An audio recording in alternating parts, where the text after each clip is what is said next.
বিসমিল্লাহির রহমানির রহিম। আসসালামু আলাইকুম। ইতি সৌজন্য সমাহারে আপনাদের সবাইকে স্বাগতম জানিয়ে আজকে আবারও চলে আসলাম অসম্ভব মজার একটি রেসিপি নিয়ে। সেটি হলো পাঙাশ মাছ রান্নার রেসিপি, তাও আবার আলু দিয়ে।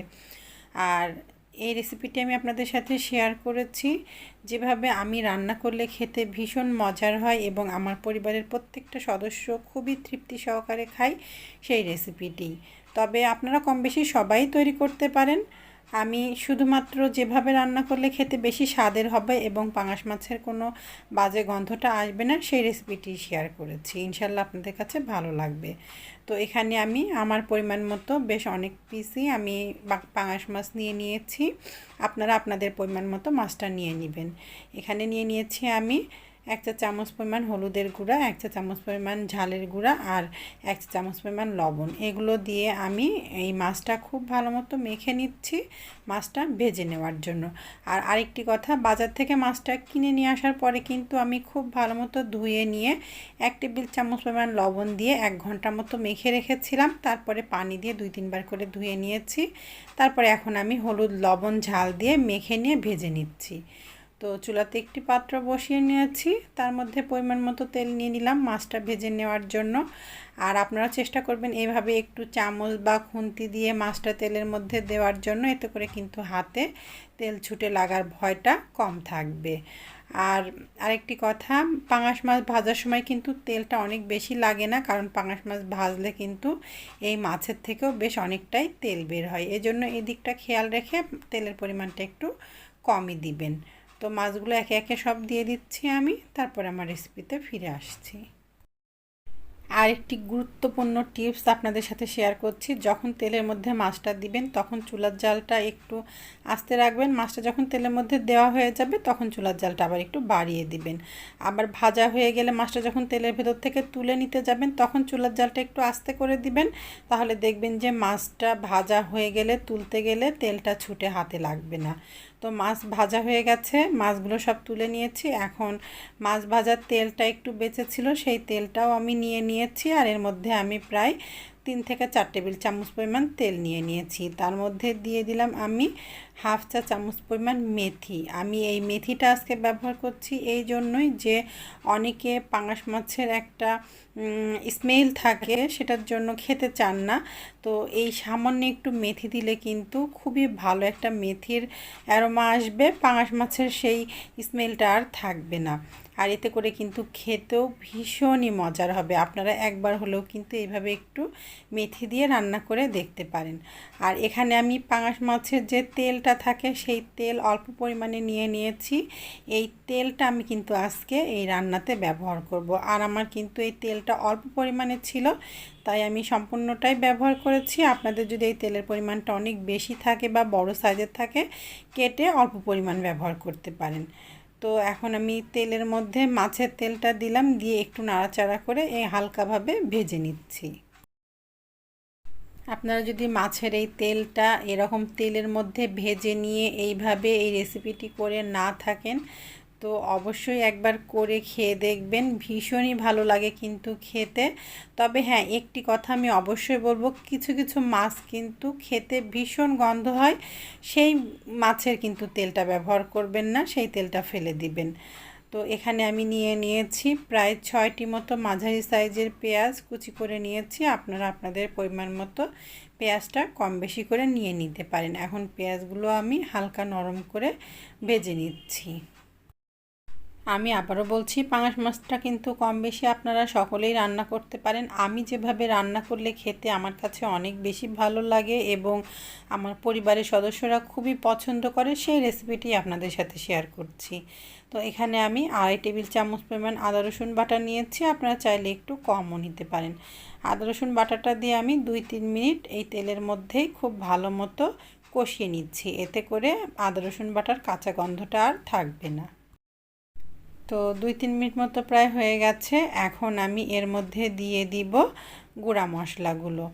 আর অবশ্যই কিন্তু চুলার জালটা এখন মিডিয়াম লোতে করে দিবেন, নতুবা কিন্তু গুঁড়া মশলাগুলো পুড়ে যাবে। তো এখানে আমি নিয়ে নিয়েছি 2 চা চামচ পরিমাণ লাল মরিচের গুঁড়া, নিয়ে নিয়েছি 1.5 চা চামচ পরিমাণ হলুদের গুঁড়া, 1 চা চামচ পরিমাণ ধনিয়া গুঁড়া, আর নিয়ে নিয়েছি 1.25 টেবিল চামচ পরিমাণ লবণ। আপনারা আপনাদের মুখের স্বাদ অনুযায়ী ঝাল, হলুদ, লবণ সব কিছু কিন্তু নিয়ে নিতে পারেন। এখন এই গুঁড়া মশলাগুলো দিয়ে আমি কোনো রকম পানি না দিব। পানি না দিয়েই আমি আরও 2-3 মিনিট চুলার জালটা মিডিয়াম লোতে দিয়ে মশলাটা খুব ভালো মতো তেলের মধ্যে কষিয়ে নিব। তবে যদি আপনারা দেখেন যে আপনারা এভাবে করতে যে তলার দিকে হালকা লেগে বা পুড়ে আসছে, সামান্য সামান্য পানি দিতে পারেন। তো প্রায় আরও 3 মিনিট মতো হয়ে গেছে, মশলাটা খুব ভালো মতো কষানো হয়ে গেছে। দেখেন কতটা সুন্দর কালার এসেছে। এর মধ্যে দিয়ে দিলাম 1 কাপ পরিমাণ পানি। এই পানিটা দিয়ে আমি আবারও মশলাটা খুব ভালো মতো কষিয়ে নিচ্ছি। তো এখানে আমি 4টি মাঝারি সাইজের আলু নিয়ে নিয়েছি। আলুগুলো ঠিক আমি এইভাবে কেটে নিয়েছি।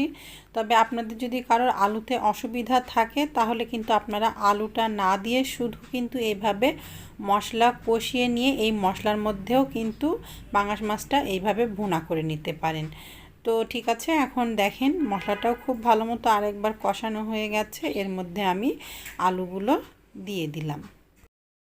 আর এখন চুলার জালটা আমি মাঝারিতে দিয়ে 2 মিনিট মতো এই মশলার সাথে আলুটা খুব ভালো মতো আমি কষিয়ে নিয়েছি। তো এখন এর মধ্যে দিয়ে দিচ্ছি আমি 1 কাপ পরিমাণ পানি। আর এই পানিটা দিয়ে আমি আলুটা একেবারে সেদ্ধ হওয়া পর্যন্ত ঢাকনা দিয়ে ঢেকে হতে দিব। তবে চুলার জালটা এখন হাই হিটে করে দিচ্ছি। পানিটা যেই টকবক করে ফুটে উঠবে তখন আমি চুলার জালটা মাঝারিতে করে দিব। তো দেখেন ঝোলটা টকবক করে ফুটে উঠেছে। এখন ঢাকনা দিয়ে ঢেকে চুলার জালটা মাঝারিতে বা মাঝারি থেকে একটু কমে দিয়ে আমি আলুটা সেদ্ধ হওয়া পর্যন্ত অপেক্ষা করছি। তো কিছুক্ষণ পরে আমি ঢাকনাটা খুলে নিলাম। এখন আমি দেখে নিব আলুটা সেদ্ধ হয়ে গেছে কি না। তো দেখেন আলুটাও কিন্তু ভালো মতো সেদ্ধ হয়ে গেছে। আপনারা যদি দেখেন যে আলুটা সেদ্ধ হয় নাই, আরও কিছু সময় ঢাকনা দিয়ে ঢেকে হতে দিবেন। তো এখন আমি যেটা করব, চুলার জালটা বাড়িয়ে দিয়ে খুব ভালো মতো নাড়াচাড়া করে এই ঝোলটা একেবারে কমিয়ে নিব। আর একেবারে তেলটা ওঠা পর্যন্ত এটি আমি কষিয়ে নিব। আর এইভাবে যদি কষিয়ে নেওয়া যায় তাহলে কিন্তু এই তরকারিটা খেতে ভীষণ মজার হবে। দেখেন একদম পানিটা কমে গেছে আর তেল তেল উঠে গেছে। এর মধ্যে এখন আমি দিয়ে দিলাম প্রায় 2.5 কাপ পরিমাণ পানি। যেহেতু আমার মাছের পরিমাণটা অনেক বেশি আছে, আপনারা আপনাদের মাছের পরিমাণ অনুযায়ী পানিটা কম বেশি করে দিতে পারেন। আর আমি কিন্তু আজকের এই রেসিপিতে ঝোলের পরিমাণটা অনেক বেশি রাখবো না, একেবারে গা মাখা মাখা করে ঝোলটা রাখবো। আপনারা যদি একটু বেশি ঝোল রাখতে চান তাহলে সেক্ষেত্রে পানিটা একটু বেশি দিতে পারেন। তবে পাঙাশ মাছের তরকারিটা কিন্তু একটু ভুনা ভুনা টাইপের খেতেই বেশি ভালো লাগে। তারপরেও অনেকে অনেক রকমভাবেই তৈরি করে থাকেন, আপনারা আপনাদের পছন্দ অনুযায়ী রান্না করে নিতে পারেন। আর মাছের তেলটা দিয়ে এই মশলাটা কষিয়ে নেওয়ার কারণে কিন্তু এই তরকারিটার থেকে খুবই ভালো একটা অ্যারোমা আসে। তো সব মাছগুলো আমি ঝোলের মধ্যে দিয়ে দিলাম। মাছটা এখন দিয়ে আমি ঢাকনা দিয়ে ঢেকে হতে দিচ্ছি 5-6 মিনিটের জন্য। তো প্রায় 8-10 মিনিট মতো হয়ে গেছে। দেখেন ঝোলটা অনেকটা কমে গেছে। এখন উপর দিয়ে দিয়ে দিচ্ছি প্রায় 1/2 চা চামচ বা 2-3 চিমটি পরিমাণ ভাজা জিরার গুঁড়া। যদি আপনারা ভাজা জিরার গুঁড়াটা না দিতে চান তো না দিতে পারেন, তবে দিলে খেতে ভালো লাগবে। আর দিয়ে দিচ্ছি এখানে আমি 5-6টি কাঁচামরিচ মাঝখান থেকে ভেঙে। এখন আমি ঢাকনা দিয়ে ঢেকে আরও 2 মিনিট মতো হতে দিব। 2 মিনিট পরে আমি চুলা বন্ধ করে দিয়ে আপনাদেরকে পরিবেশন করে দেখাচ্ছি। রেসিপিটি ভালো লাগলে বা যারা এই পর্যন্ত আমার রেসিপিটি দেখেছেন অবশ্যই একটি লাইক দিয়ে দিবেন। তো দেখেন কতটা লোভনীয় দেখা যাচ্ছে, দেখতেও লোভনীয়, খেতেও কিন্তু ভীষণ মজার। যারা এই পাঙাশ মাছটা খান না তারাও কিন্তু খুব পছন্দ করবে এইভাবে যদি আপনারা রান্না করে দেন। তো আজকের মতো এখানে রাখছি। আসসালামু আলাইকুম, আল্লাহ হাফেজ।